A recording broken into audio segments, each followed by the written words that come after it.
बिस्मिल्लाहिर्रहमानिर्रहीम। कहते हैं औलाद को खिलाओ सोने का निवाला मगर देखो शेर की नज़र से। एक वक्त था ये बात हकीकत के करीब लगती थी और 3 दहाइयों पीछे चले जाएं तो इस पर खासा अमल दरामद होता भी दिखाई देता था। लेकिन वक्त और ज़मीनी हकाइक बहुत सी चीज़ों को तब्दील कर देते हैं। हम जिस दौर में रह रहे हैं इस दौर में ये बात नहीं चल सकती। हमारे बच्चे ज़हनी तौर पर मैच्योर और बोल्ड हो चुके हैं।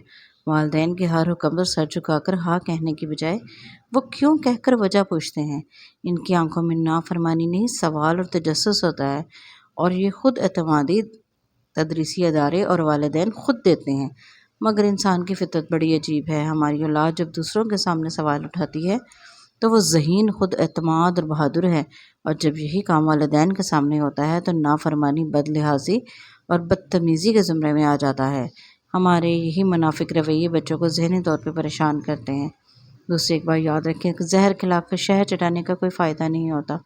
जब आप अपने बच्चे को किसी बात पर डांटें तो फ़ौरन इससे मनाने न पहुंच जाएं और ना ही किसी करीबी रिश्तेदार को अपने और बच्चे के दरमियान बोलने की इजाज़त दें।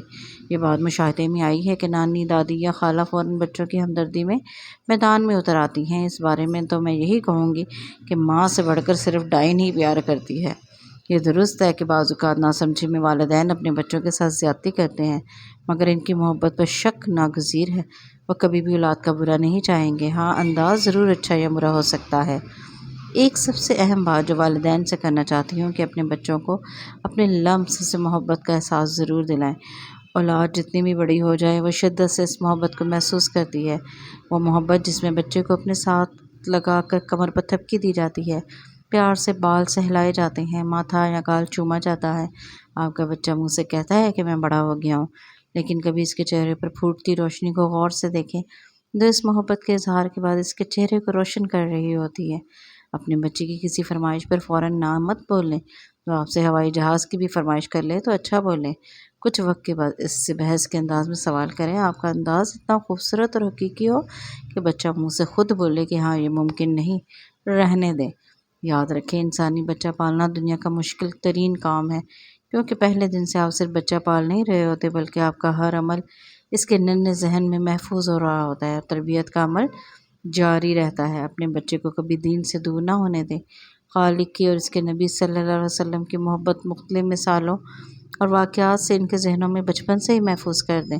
सिर्फ चंद साल की मेहनत है, इसके बाद इंशाल्लाह आपका पुरसुकून दौर शुरू हो जाएगा। आप यकीन करें, बच्चे आपको सूद समेत वो मोहब्बत लौटाएंगे जो आपने इन्हें दी होगी। मेरी वालिदैन से दरख्वास्त है कि अपने बुढ़ापे का एक मुनासिब बंदोबस्त खुद रखें और औलाद को आजमाइश में ना डालें। इनसे ये मत उम्मीद रखें कि वो आपकी ज़रूरियात पूरी करें। यकीन जाने इस तरह आप ख़ुद को परेशानी और दुख से बचाएंगे। बच्चों के नसीब अपने हाथों से लिखने की कोशिश में बेहाल मत हों। आपका और आपकी औलाद का खालिक और मालिक एक ही है। वो आपसे 70 गुना ज़्यादा मोहब्बत करता है। इसकी किस्मत, आपके बच्चे की किस्मत इसकी पैदाइश से पहले ही लिख चुका है।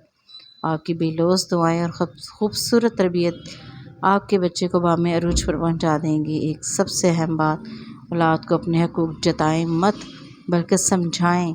इस हवाले से अहादीस और कुरानी आयात से काम लें। इन्हें बताएं कि माँ बाप का एहतराम इसलिए ज़रूरी है कि ये रब का हुक्म है, ना कि आपकी ज़ाती ख्वाहिश।